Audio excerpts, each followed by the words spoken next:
จะแม่นเหมาะเจาะพี่น้องเอ้ยย่ำให้ย่ำหน้ามีคลองน้ำแนวนี้เนาะเวลาน้ำบ่มีเวลาดำก็ได้ก็เพราะสิได้ดูดขึ้นนี่ขึ้นพี่น้องเอ้ยไปใส่ให้หน้าตะกะเนาะเอาพี่น้องบ่กล้องก็มาแวะเบิ่งอันเถียง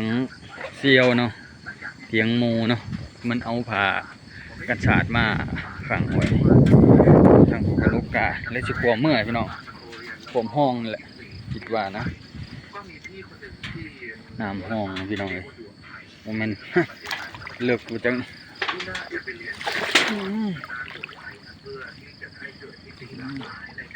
น้ำไหลดีขนาดเลยปลากระมาพี่น้องไปบรรยากาศดีทางพวกเขาจะก็เริ่มดำกันแล้วพี่น้องเอ้ยลมลื่นดีแถวนี้พี่น้องเอ้ยนี่แหละบรรยากาศบ้านเฮาพี่น้องเราดูมีอย่างไรเนาะของน้ำเวลาน้ำบ่พอก็ดูดขึ้นพี่น้องเอ้ย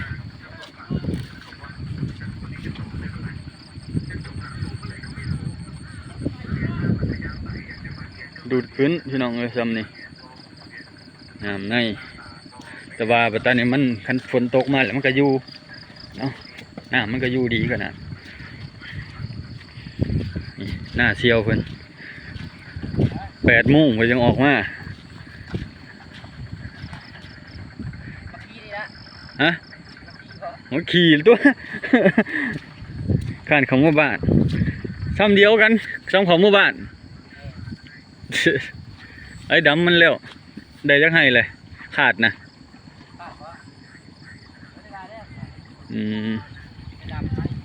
นี่หน้าเพิ่นพี่น้องเอ้ยแล้วก็กองไปสิมาขี่รถมาเนาะขวมห้องบ่ได้กล้าขวมห้องอย่ามันลึกหลายกล้าเงาลิบหัวลิบหางบรรยากาศตรงให้ตรงหน้าเขาจะ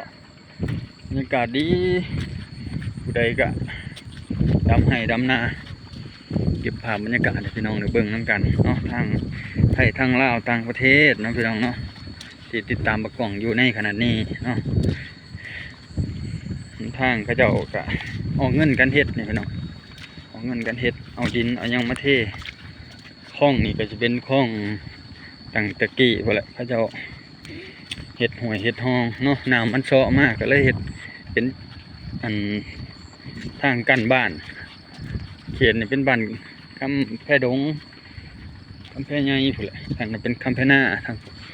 ประมาณนี้พี่น้อง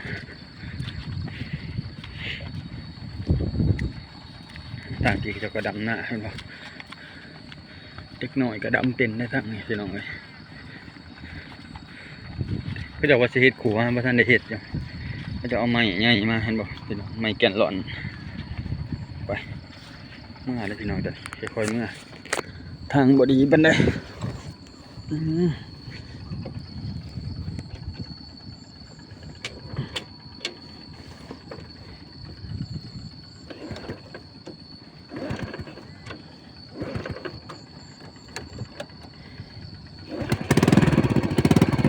เล็กหน่อยก็ดำพี่น้อง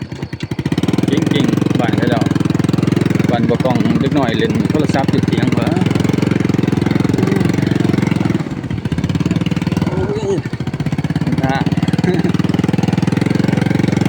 ทางเที่ยวหน้าพี่น้องเลย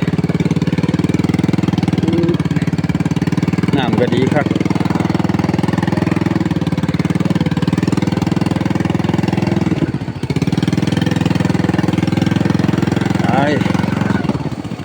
โอ้ยเกือบใส่รถก็เจ้าได้โอ้ยเกือบใส่รถก็เจ้าพี่น้องโอ้ยเกือบช่วย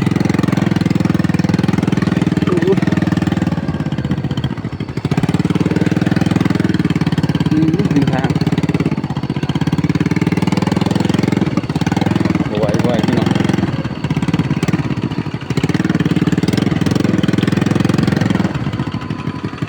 เดี๋ยวจะไถหน้าพาดหน้าพี่น้องทางนี้ก็เริ่มด ทางผมเขาเจ้าลกกานะพี่น้องเนาะหน้านี่คือว่าเขาเจ้าขาดดาวอันนั้นไทยขาดเลยนะพี่น้องเนาะไทยแล้วขาดเลยเนาะคือว่าบ่ได้อันไทยไว้โดนเนาะไทยไว้โดนก็ยันหญ้าขึ้นเขาเจ้าว่าถ้าว่าขาดเลยได้กบหญ้าไปเลยเขาเจ้าว่านะ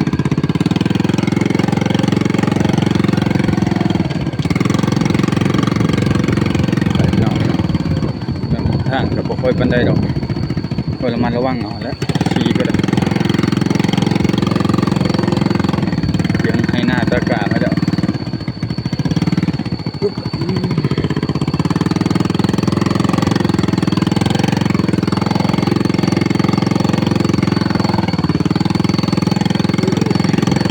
ไปก่อกันอยู่เที่ยงพุ่นล่ะพี่น้องเวลาอันขึ้นมากินข้าวกินน้ำแล้วพี่น้องช่วงนี้เกือบบ่ายแหละขึ้นมื้อนี้เนาะมีดำกับน้อง2คนเนาะเมียกับเมียเฒ่าแล้วก็ป้าเขาเจ้าพากันลกกาเนาะเพราะว่ามื้ออื่นเจ้าสิสามัคคีกันญาติพี่น้องกันนี่แหละมาซอยเหลือกันเนาะยามอันได้กาหลายเนาะก็ว่าคันว่าได้กาหลายอยากสามัคคีอยู่พี่น้องสามัคคีคือมาร่วมแรงร่วมใจกันซอยเหลืออันดำหน้าซอยกันเนาะเพราะว่าดำซอยกันแล้วเนาะเฮากับเผาแล้วก็ไปเผาไปซอยอันคนที่เจ้ามาซอยเฮานะพี่น้องสิเป็นแบบนี้นะแต่ว่าเหลืออีกบ่หลายหน้าประกองกันเลยเหลือประมาณทิศนึงเนาะทิศนึงเลยก็น่าจะเป็นเห็นผลเลยแหละบ่แล้วเกือบแล้วคิดว่านะเหลือบ่หลายพี่น้องมันก็ขึ้นเที่ยงเนาะเกือบบ่ายขึ้นเที่ยงก็ได้เพราะว่ามันบ่แดดปานใดเนาะก็คือว่าบรรยากาศมันครึ้มพี่น้องมันครึ้มแล้วก็ลมพัดปล่อยๆหน่อยนึงคือว่าเย็นมีแห้งจักหน่อยนะบ่ร้อนบ่ร้อนแล้วก็บ่หนาวเกินไปพอดีอากาศนะพอดีลมพัดปล่อยๆเย็นมีแห้งจักหน่อยพวกหลายๆคนก็เริ่มขึ้นเลยเนาะข้าวเที่ยงคันว่าดำของเจ้าของก็สิขึ้นประมาณเที่ยงตรงเนาะแต่ว่าคนเพิ่นมาซอยเนาะก็ขึ้น11 โมงพี่น้องลง8 โมงเนาะว่าตอนง่ายตอนบ่ายก็ลงบ่าย2แล้วก็ลงฮอด5 โมงพุ่นล่ะพี่น้องคือว่าดำไปนี่ก็ติดพอดีเขาก็ได้เขียวขึ้นมาแล้วเนาะพี่น้องเนาะคือว่าหน้าดำนี่ติดแล้วตัวนี้ให้แรกเลยตัวนี้เนาะพี่น้องเนาะให้แรกให้เริ่มต้นเลยนี่ให้นี่ก็ติดดีอยู่พี่น้องเลยน้ำอยู่ดีขนาดเริ่มปัตตานีน้ำบ่นิ่งบ่ติงไม่ใช่เลยเนาะน้ำห้วยคือไหลคักขนาดเลยแต่ว่าน้ำแถวบ้านบะกองนี่คักขนาดเนาะจะให้นี่แหละน้ำล้นแล้วพี่น้องเนาะก็โอเคแล้วแหละได้ซ้ำนี่ก็โอเคแล้วนะเหลืออยู่บ่หลายมื้อก็แล้วก็ไปหาทรงแห้งเขาเจ้าคนที่เจ้ามาซอยดำหน้านะพี่น้องเนาะแต่ว่าบรรยากาศช่วงดำหน้าเนี่ยโอเคเลยดีหลายเนาะดีหลายบรรยากาศช่วงดำหน้ามันบ่ฮ้อนคือ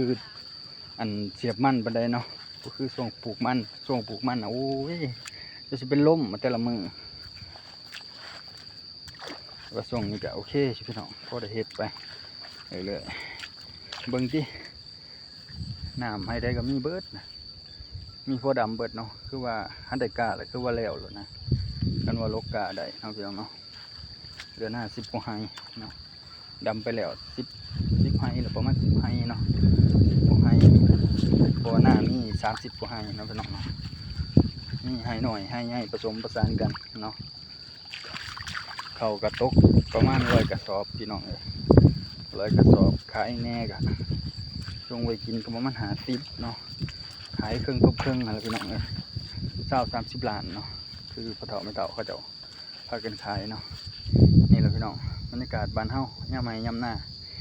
โอเคอยู่เนาะแม่นบ่แต่ว่าขึ้นมาให้กินข้าวกินน้ำกาก็คือตัวนี้จะใส่ข้าวอีกอย่างไรข้าวมิดน้อยมีข้าวมิดน้อยมิดใหญ่ได้พี่น้องที่เราใส่นะมีข้าวมิดน้อยมิดใหญ่ใส่ผสมกันเนาะก็ว่ากับแบ่งกันนั่นแหละข้าวมิดน้อยในเวลากินแล้วมันอ่อนนุ่มก็จะหอมข้าวมิดใหญ่นี่ขายอันมื้อละ100,000 กว่าพี่น้องเนาะมื้อนึงก็12 กิโลเนาะกระสอบนึงก็ประมาณ30,000เนาะตกอยู่ประมาณ300,000 กว่าพี่น้องเนาะโอเคพี่น้อง ไปขึ้นไปหากินข้าวกินน้ำน้ำกันก่อนพี่น้องเอ้ยเนาะฝากติดตามบ่กล่องเด้ออย่าเพึ่งเผาเบื่อเด้ช่วงบ่กล่องกับบ่ค่อยได้ถ่ายคลิปเด้พี่น้องนี่แหละเห็นเฝ้าน้ำให้น้ำหน้าพี่น้องเลยเวลาคนมาซอยไปแห้งเผาตื่นแต่ดึกมาหากาใบยายเต้าให้หน้าถ้าพอเท่าไทยบ่ได้กับบ่กล่องไทยหน้าก็ได้วันไทยได้4 ให้วัน4 ให้ขาดน้ำเอาโอเคพี่น้อง